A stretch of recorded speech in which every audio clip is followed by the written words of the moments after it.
Welcome to Share, stories of hope, adaptation, resilience, and empowerment. I'm your host, Holly. Thank you so much for joining us today. Cancer can leave a lifetime of trying to find balance. Join us as we discuss moving beyond treatment. Today, we have joining us Masha, Julian, and Jared. Welcome, everyone. Thank you. Thank you for having us. Yeah, thank you so much for being here. So today's topic that we are talking about is returning to your normal daily routines, whether that's work, career, parenthood, or even finding a new passion. So, Masha, I wanted to start with you. And I wanted to ask you, what are some challenges that you have faced as you have transitioned back into your daily routines? I think one of the biggest parts of my life that were impacted by my diagnosis and my treatment was the fact that I had a toddler when I was diagnosed. So I was diagnosed, my daughter was about to turn 2. She just started daycare, I just started a new job, and we were trying to find that balance of, me coming back to work and being a working mom. And then that, the lymphoma diagnosis sort of fell on the heads of myself and everybody in my family.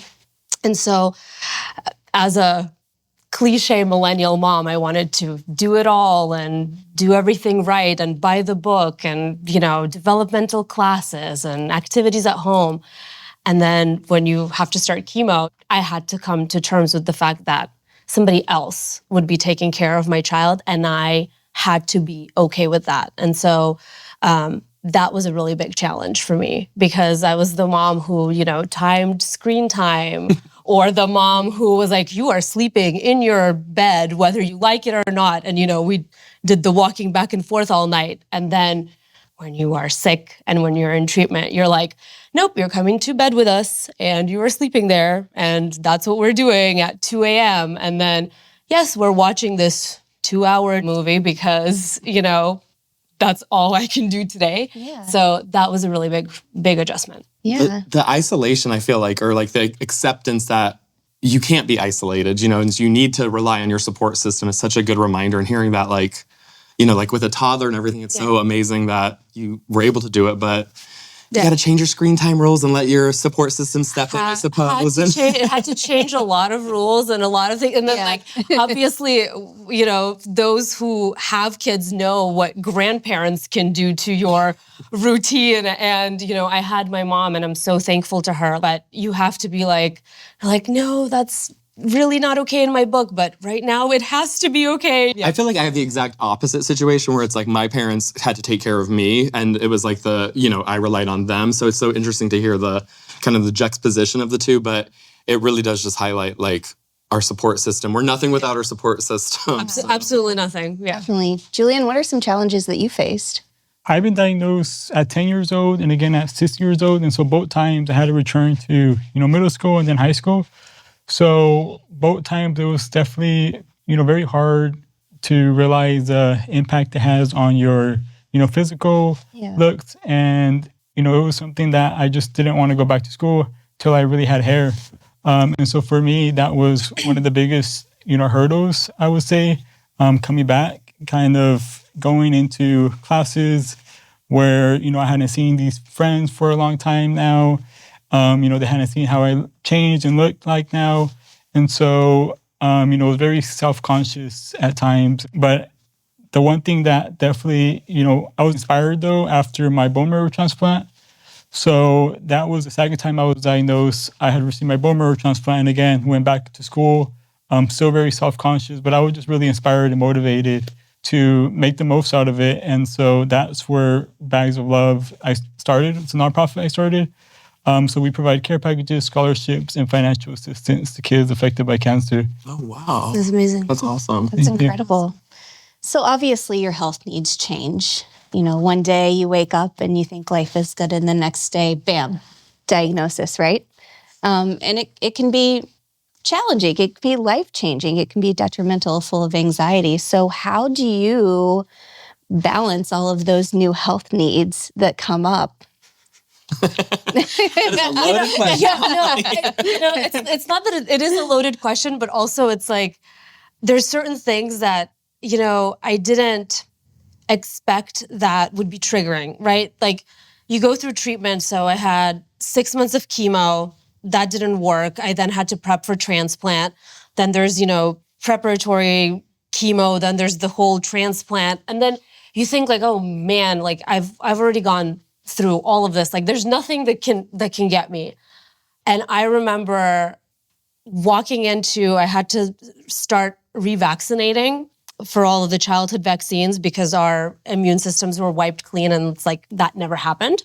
Yeah. And so I'm sitting there and the nurse starts just giving me the vaccines and I just lose myself. I start crying and that's like, why? You're done with treatment. You're cancer free. Like, why would, a measles shot just make you lose it? Yeah. And so it's like, it's certain things that you think that you're fine and then something I feel like it's the mental things that you sometimes the mental gymnastics you have to follow yourself through after the diagnosis, and especially after you're declared, in remission or cancer-free. I definitely relate to that as well. Showing up at the hospital even, it's like, everything's good. You're just going in for a routine blood test and you're like, you see the hospital building that served you so well for many years, and all of a sudden it becomes like the worst place you could ever imagine. But I think like readjusting your health needs and concerns, it comes from like every aspect. Like I decided to try veganism and vegetarianism and like all these little things to see like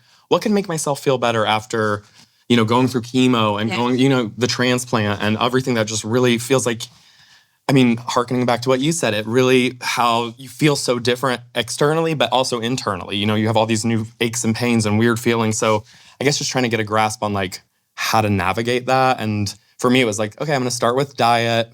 Did it stick permanently, but it helps a little bit. But finding a way to like, how am I going to feel good? What can I do to like support not just my mental health when I have to go get checkups, but just like the day-to-day, like, what can I do to feel better? And there's also a lot of focus on treatment, and I feel like not enough focus on the aftermath. Yeah. And same as during treatment, like everybody preps you for chemo, but nobody preps you for the 5 to 10 other drugs that you need to take in between so that you can actually function, whether you're, taking something from nausea that can cause other issues. And so I feel like there's not enough emphasis on that. And at the same time, you feel like after treatment, you literally feel like you were an animal in captivity, where like they kept you and they fed you and they, treated you and made sure that you were okay. And then you're like done with treatment and you're sort of back into the wild, but then you are, potentially in menopause at 33. You are dealing with, things like post-transplant where you're having autoimmune issues. You're trying to figure out, I had allergies as a kid and I grew out of them, but now I got an immune system and hello, they're back. And I'm back on an inhaler because now I have asthma like I did as a child. And so it's like, nobody prepares you for that. And I feel like that's also why it's important to be part of a community like the AYA community and through organizations like LS, because you can find other people that are dealing with the same thing and figuring out how to navigate the fact that you're picking up a prescription at a pharmacy and the pharmacist looks at you and goes, "Oh, honey, are you sure that's for you? That's typically for women in their 60s." And I nod and smile and say, "Yeah, that's for me." Well, you brought up a point too, Jared, that health needs, everyone thinks as the word health is physical, right? And it's so much more. It's your mental state, emotionally, are you checked in? So, Julian, what are some things that you really made sure that you were doing for yourself as far as post-care to ensure that you were tapping that button on your health needs? I think the lack of, awareness and education, I think that makes it very hard as a survivor to figure out, what's the best thing to do, what's the right thing to do. Because if you're not part of these communities, you don't really have a place to go to, figure out what diet should I be on, what consequences does my drugs affect me now in the long term? And so even though there's resources out there that could educate you in these, you have to really go out there and find them. And even when you find them, you still don't actually have like an actual person or people to really talk to about these different things. I guess that's the importance of like highlighting AYAs and our community is like we need more support systems and more ways to figure that out together and have someone who can kind of guide us and lead us and and maybe we are the ones who have to make it happen. And hopefully encourage more people to share because when I was diagnosed and I didn't hide it so people knew, but I know that a lot of people, especially young adults, I feel like they don't want to share because a lot of people want to say, okay, that happened to me, that's done. I don't want to think about it anymore. Which is a fair mindset to have. It's a fair mindset to have, but it's also, I feel like then for people who are willing to share, it's that much more important that they do share because unfortunately, oncologists know theory. Your infusion nurses know how to make you feel better while you're getting your infusion, but only another person who's went through cancer treatment knows what it's actually like and can tell you what you actually need. One thing I want to add to that is originally I never shared my story actually. And so I came from a place where, in school, I didn't want to be viewed differently, so I never actually shared my story until like high school when I was already like 17. And so that's where people actually realized everything I had gone through, both diagnoses. And so after I started sharing my story more frequently, I realized the effect and power it had for other survivors, for other families. And that's where I then made that transition and realized, it's a lot more impactful and healing as well to share your story. Yeah. Did it like motivate you? You think like hearing like the positive response when you finally shared it after? Because middle school is already such a hard time, I guess. Yeah. Like I can't imagine like, having to go through the body changes during middle school, but along with puberty. But I guess in high school, having that encouragement probably was like, okay, I feel empowered to start a nonprofit, so. Yeah, it definitely made me realize how many other families, relate to that and want to be able to learn also from my own experiences.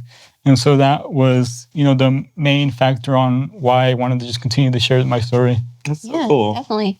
So stripping the stigma, obviously, and having that confidence to be able to share is super important, which brings me to a next topic of conversation, which is stigma on returning to careers. So did any one of you face any stigma or, have a good plan even when you wanted to return to work? I worked all through chemo. My company not only continued my contract, I wasn't a full-time employee, but they provided support. The contracting agency provided support because they started seeing that I regularly every 2 weeks took 2 days off. And so they called me and they said, oh, are they not giving you a full-time assignment? And so then I had to tell them what was happening. They were very accommodating and very understanding.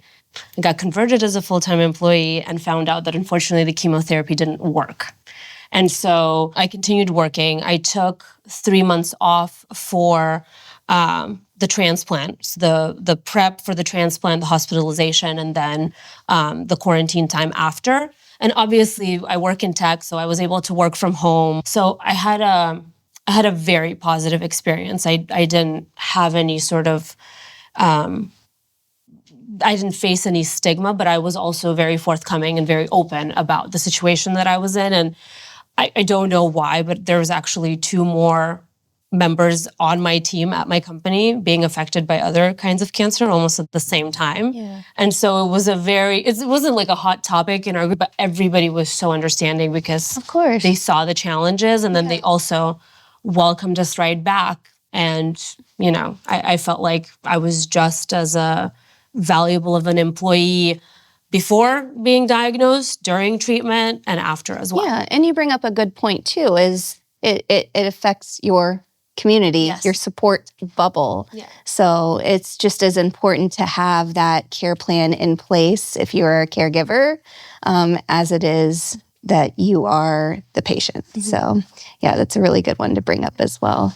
And Jared, you have You have a lot I've had going a lot of on, right? obstacles, yeah. Right? Yeah, So- you've had a lot of obstacles. And how has stigma and really getting back into your passion and career been affected by your cancer experience? Yeah, I mean, as a freelance makeup artist, who relies on myself to find jobs and to go work maybe 12-hour days and stuff, I am still not back to work. I was diagnosed 5 years ago, and I have there's a little bit of stigma that I give myself, almost like a little guilt for myself. Like, why am I not back to work? And, can be complications and things that happen with a stem cell transplant after, leukemia diagnosis. And so I had to get a hip replacement, and then from osteonecrosis, and I had to get a second hip replacement. And so every time I was about to step back in, like, okay, I think I can get my makeup kit packed together. I think I could do maybe a 2-hour, like, do someone's glam and go and, like, start slowly. Then it'd be like, oh, you're having a GVHD flare-up. We got to put you in the hospital. Oh, it turns out osteonecrosis, you're not allowed to stand for more than 4 hours. So there's a lot of hurdles that come with it. It's also the millennial culture of like, we need to get back to work. We need to get back to what we're doing. We need to like live this life and achieve our dreams and get our successes.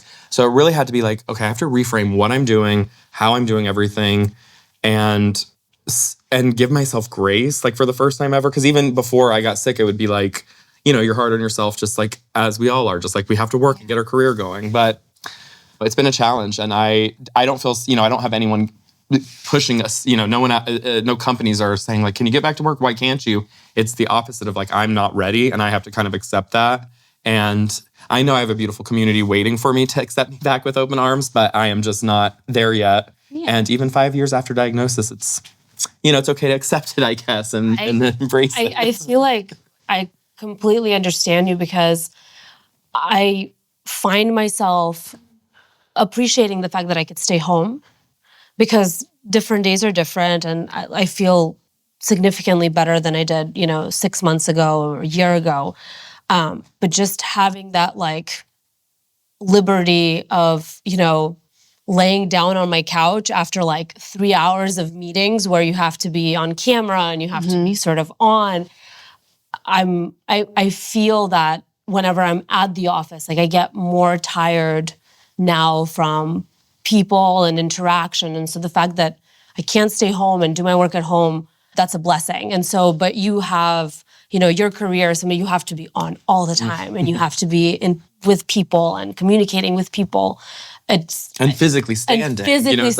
Right. And so there's so many different types of jobs. You're at the office, right? You can't just sort of, like lay back somewhere, But now, offices, they have those relaxation rooms and whatnot. But I hear you, yeah. and I see that. And it's also harder when you have to be self-motivating to go back to as a freelancer versus, my disability was up, and I'm like, December 1st, I need to be back on the computer, So that it's a little bit of a push and a shove. A cancer diagnosis can change the trajectory of your future sometimes. And I do want to touch a little bit more on your foundation, Julian. And if you could just tell us a little bit about how that really came to life, because I know it gave you so much joy, really during an uncertain time for you. Before, I just want to follow up on the last question. For me, my return wasn't to the workplace, but to school instead. So I think, it was definitely, again, different. The first time I was diagnosed was at 10 years old. Again, second time at 16 years old. So overall, I feel like I always lived a life where cancer was basically my childhood. And so for me, the stigmas weren't really there. I think it might have been a lack of education at the time, where I didn't really hold myself back to certain things because I didn't really know I was supposed to be held back because of these things. And so I feel like that's kind of just my experience there. But with the nonprofit, that's something that I was just really inspired about after seeing the effects of other families, being in the hospital. For me, I always had my mom with me at all times. Mm-hmm. So she was always my support pillar. She was always there to bring me food, to just provide support. And so seeing other patients, young adults, young children, not have anyone with them during the times, made me realize, I wanted to provide some type of hope. And so it first started off with care packages. And so that's where the name Bags of Love came in. And so originally it started at high school when I was able to return to school. It it started with one box of chips. I sold it around campus the first day. I went back to the store, had enough to buy 2 boxes. I gave one to a friend. We sold them all again and then kept reinvesting money till I had like 10 different friends selling chips for me at the time. And so, Entrepreneur. Yeah. and so by the end of that year or that quarter, it was already summertime by then, and so we raised like $1,000 just off of chips. And so that's where we created our first 50 care packages. And then from there, Bags of Love started as a nonprofit. Wow. Did you find the patients yourself, like in the beginning time when you were just like selling chips and making that money? Were you just like, okay, I'm going to seek them out? Yeah, for the care packages, I delivered them to the hospital I was first treating at. So I went back in there, was able to, I think I dressed up as Spider-Man. And was able to go in the rooms and, give them, hope and show them that other survivors are there to support them as well. It's so amazing. Oh my God. And where is your foundation at today? Give us a little update. So in the 5 years so far, we've been able to raise over $200,000. We've been featured nationally on Good Morning America and been able to make a lot of impact to families and also provide scholarships now and financial assistance. That is incredible. Wow. Pretty amazing, isn't it? Yeah. Thank you. Yeah. So we all take on different titles in different times of our life. And Masha, you have a very important title, as you've talked about a little bit earlier, and your title is mom. So I wanted to talk a little bit about what your experience has been, what, are really your joys and your happiness, your challenges and your fears through your entire experience so far. I mean, there were like little things that were, very cliche. Like, for example, when I learned I had to go through chemo, that I would lose my hair. And this was like the time where, and I had long hair prior to being diagnosed. And my daughter just started like learning how to play like salon, and she would like brush my hair. And in my mind at the time, I was like, oh my God, like I'm going to be bald. Like, what is she, this is going to be traumatizing to my child, And then when I, had my hair shaved, my kid came up to me. She's like, oh, Mom, tapped me on the head. That was it. Never revisited again. And I was like, this, and it's like the things that we worry about, or the fact that, I was the default parent, right? Because I was home with her prior to the diagnosis. And I thought, how is she going to understand that I'm not able to play? Not that I don't want to play with her, but I guess you look so terrible that even a 2-year-old knows to just be like, hey, Mom, you just stay here. We'll go play with grandma, And so it's like, it's the things that surprise you. And they talk about kids being resilient, and I saw that. And I saw how a 2-year-old understands more than you think a 2-year-old would understand. Then there was that really, the way that I imagined that period to be very difficult is the fact that we were told, if your child is in daycare, she cannot be with you when you're going through your transplant. She can't be with you when you're prepping. Visitors of 12 and over are allowed on the transplant unit. And then you have to have at least a month where you don't have exposure, right? And what is a toddler? A toddler is like exposure central. And because we were told that basically a cold that's gonna last, 3 days for her could be like fatal for you.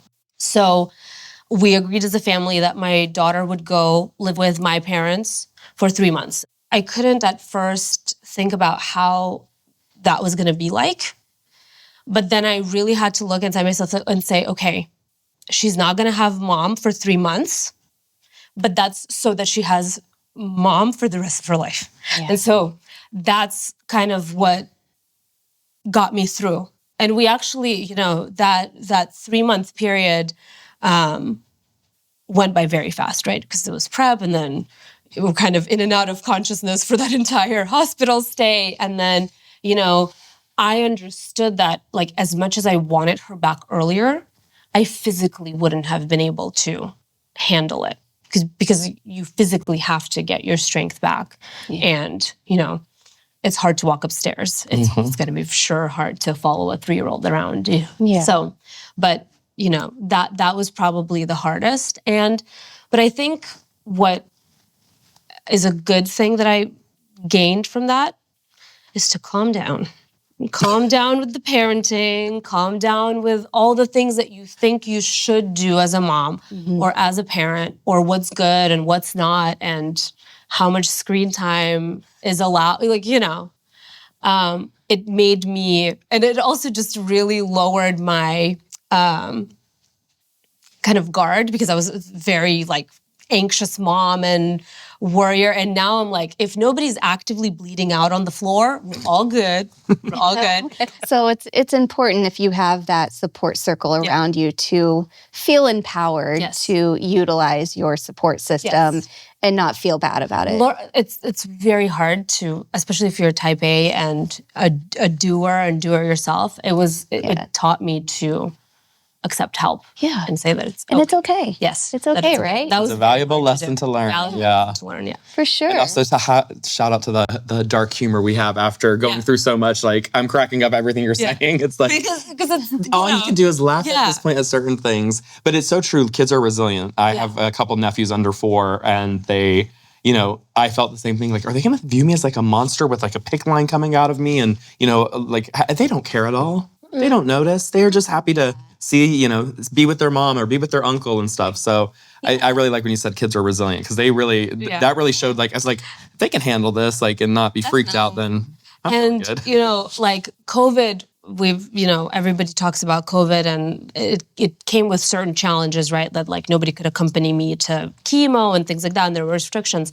But at the same time, kind of thank you to COVID, because I wasn't the only person in a mask, because everybody was masked, right? And so you weren't singled out, right? When you went to the grocery store, everybody's in a mask, not just you. But I feel like if it was pre-COVID and you were a cancer patient going through treatment, you had to be masked, and you would be the only one. So this is kind of a blessing in disguise with COVID, because everybody was the same, masked the same. Yeah. So after diagnosis too, thoughts can change. Fears become real.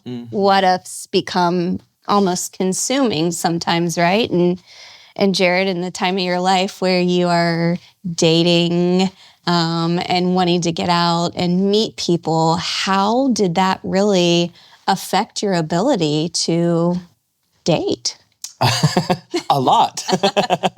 Done with the question. No, it's very difficult. And I feel like that's actually where I experience a little more stigma, maybe, is kind of having to explain why I didn't work for a little. Cause so then it's this backlog of okay, well, what do you do for work? Well, I'm actually not working quite yet. Oh, are you looking for, someone to pay for everything? No, it's a complicated story. And then so many times you start to, connect with someone, and it's oh, that's a lot. And I've had, experienced the step away and, and the step back from guys that I've been seeing and stuff. So it's been challenging, but it's also something every time I feel a little bit better. I've gotten my other hip replaced recently. So now I have 2 titanium hips. So they're ready to hit the streets and go meet people and stuff. But it is challenging. And there is a stigma around the diagnosis. I remember someone messaged me on a dating app when I was feeling a little confident about putting it in my profile more. I was like, maybe if I just try putting it out there, I won't get so many questions about it. Well, then I got a guy wanting a thesis on, acute myeloid leukemia, and he was asking if he had the symptoms. And I was like, I can't. I don't know what to tell you, sir. But yeah, it's challenging. But can you inspect this lymph node? Seriously. Keep your hands to yourself. Did this look I don't know. It's just wild out there, but it gives me, I do have hope though. You don't want to bury your story, and I don't want to hide my story, but I also don't want it to be it's not the only thing that defines me, I suppose is the way to say it. Yeah. I'm so much more than just a diagnosis and a 5-year period of life. Yeah, definitely. And Julian, in such a crucial time for you of, going through relapsing, and then, you're out of high school, and it's a crucial time where you really foster and develop those relationships, whether it be with friends or dating or coming into adulthood. So how was that experience for you? And what are some coping mechanisms that you had to really push past, the fear of possibly even relapsing again and moving on with your life? I think it's something I don't really think about. Yeah. You know what? Sometimes that's a good mindset to have. Honestly. Yeah. Just like it's some of the questions, like people, like I understand it's coming from like the best place, but when somebody says to me like, okay, so now you've had cancer, right? Now are you going to test your daughter yearly? And I'm like, go away. So true. And please, it's just like we can't constantly prep for doomsday. Yeah. Like you and it's interesting because when I first got diagnosed, I'm not religious by any means, but I went and sort of had an opportunity to talk to like a Russian Eastern Orthodox priest. And he said word for word the same thing that my oncologist said like 2 days prior to this conversation, where it was like, nobody's guaranteed tomorrow, not if you're 100% healthy. So live a day at a time. And it's like, when a priest and an oncologist say the same thing, maybe we shouldn't keep thinking about and living today. Yeah. We woke up and today. Jillian, you do bring up a good point that you don't let it define you and you don't think about it. So what are some of your goals that you have? I'm curious. Where do you want to see yourself in 10 years? Yeah. I think it's the impact, the cancer has had on my goals definitely affected it a lot. Beforehand, I definitely was very kind, but not as philanthropic. Yeah. And so I feel like now, I have that mindset a lot where, my life, doesn't just revolve around me, but more about making the most of it for me, but also for others. Mm-hmm. So being able to impact people through the work I do, whether that's directly affecting other survivors or just people in general. And I think, I definitely took a turn there with my mindset. I love the pay it forward mentality that you have. It's so inspiring, especially as someone who's still going through like recovery processes and stuff. That's really like nice to hear, that you're just continuing on this mission to help other patients just like us. So that's cool. Thanks for doing that. Yeah. That's so inspiring. And these conversations that we're having are so important for, our listeners out there. Someone may be tuning in to watch us for the very first time with a recent diagnosis and, feel alone or maybe haven't found their community yet. So what's a piece of advice to give to our listeners today who may be turning in, who want to resonate with our topic? Gosh, I mean, I think we've covered so many good things, taking it one day at a time. But I guess within the diagnosis you can embrace it in the way where it's nothing but fear and nothing but worry and scariness, and I had a lot of that. I mean, I think we all do. It's like such a horrible, horrible thing to hear, you have cancer. But I think from the jump, if you have the support system or the means to rely on the people around you, don't be afraid to do that. I relate to you much as a type A personality. It was very hard to relinquish control. But I guess my takeaway from it all is like, it's okay to relinquish control and let people care for you and be the ones to take care of you. So I think that's important, especially because we are of, AYAs, we are doing things for ourselves and we're trying to make our lives happen. So that's my big thing, is embrace and accept the support. Like people want to help you. Your friends want to help you. Your family wants to be there. Because there can be a lot of guilt. Yeah. I think for me, that's something I definitely struggled with. So I think it's a great piece of advice because, I think as survivors, or at least for me, I'm someone that doesn't always like to ask for help and even just talk about, issues and problems. So being a child, diagnosed with this, I didn't even know how to actually deal with it too.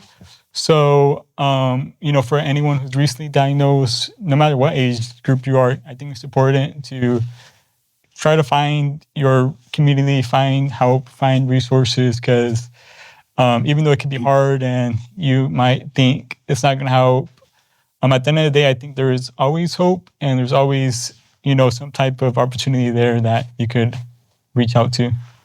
Yeah. And my advice would be specifically to the treatment period is to not be afraid to ask questions.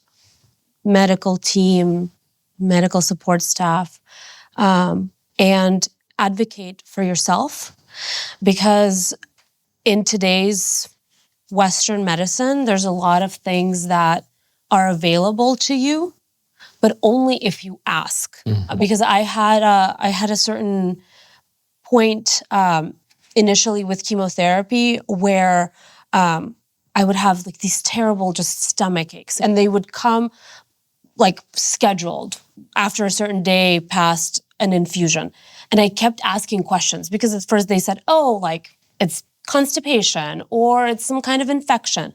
But then it actually turned out to be a dosage issue where once the dosage was adjusted, I literally came back to life. But had I not asked those questions and kept saying like, it's not constipation and it's not this and it's not food poisoning, it's something else. It's consistent, it's on schedule, but you have to ask these questions. And at the same time, you know, something similar happened to me where now after an autologous stem cell transplant, there's maintenance therapy. So you get more, whether it's immunotherapy or some other kind of drug. And I also had to be vocal because I knew what the typical maintenance therapy was. And that was a drug that I wasn't tolerating very well in preparation for the stem cell transplant. And I said, anything else? Are there other options? If there's not other options, I understand. But there are other options. But you don't know about that unless you ask. And so very, very important is to speak up, to ask questions. No question is stupid. If you're experiencing this and another patient might not be, it's because everybody is different and everybody reacts different. Yeah. And you need to ask those questions. And maybe your particular situation can be learning to your oncologist so that if they see that again in another patient, they know what it is. Yeah. It's all learning and it's all educating, just like it is to us as patients, also to the providers as they're learning, you know. Yeah. So some big takeaways from today could be, you know, to tune into your body, advocate for yourself, lean into your community. They're there to help you. And they want to help you. Yeah, definitely. And, you know, a diagnosis doesn't mean you have to give up on your dreams either, you know. And hopefully we can all return back to somewhat of a normal lifestyle after this. And if it's not normal, hopefully it's even better, right? Afterward. There's perspective, right? Yeah. There's you learn. Yeah, We've been through a lot, and so it's like there's a lot of life left to live for all of us. And it's exciting. Yeah, there's a level of excitement now, you know. Definitely. We've been through the worst, and you know, life's a roller coaster anyways. Yeah. And like your scientist, doctor, and Orthodox priest said, you know, as they both came to agree on one topic: live day to day. Yeah. I think it's definitely makes you realize to make the days count instead of counting down the days. And that's kind of one of my favorite quotes I take That's so good. Yeah. No, that's really good. That's so good. That's really good. Well, Masha, Julian, Jared, thank you so much for joining me today and helping build our young adult community to learn how to share and not be afraid of it and become very, very big, strong advocates for everyone out there. So cheers to that. And let's share some more together. How about it? Cheers. Thanks, guys. Today we are speaking with Julia Levitt. She is a licensed clinical social worker specializing in psycho-oncology. Julia, welcome. Thank you. Yeah, we're so grateful to have you here today as a key opinion leader. And today our conversation with our guests revolve around returning to a daily routine, whether that's to work, to their career, to school, to their hobbies. Why is this such an important topic to talk about? Because life isn't going to be the same at that transitional mark of after treatment and starting to gradually go back to things that once were. And how does one manage those expectations and feelings that come with that? If you were a busy mom that ran a household and worked and then did after-school activities with your kids, that might look different now. You might not have the same energy. Who can you rely on to come in and help and still be able to feel that you're a part of that? And also, I think with that, it's natural to shift in what you may have loved doing before. And now maybe there's a curiosity to try something new, or you're not able to attend things like you used to.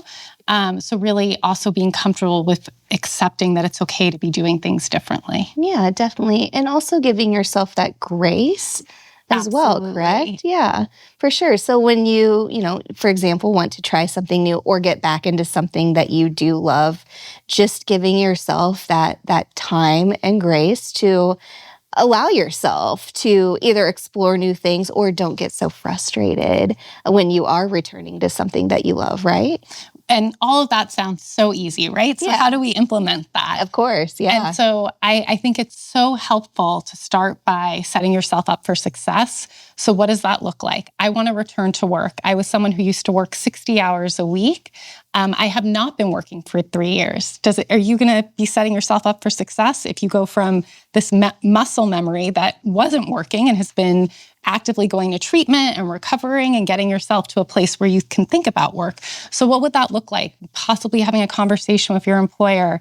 I need to be able to have a work from home situation, or can I start on a different project? Or is the career you had not the career you want right now? And that's okay too. And to be able to explore that and have those conversations with the people in your life who are going to be there to continuously support you. Support doesn't end when treatment ends. Yeah, definitely. And can you employ those same resources that you just talked about with things like school, dating, parenthood? Absolutely. So let's start with school.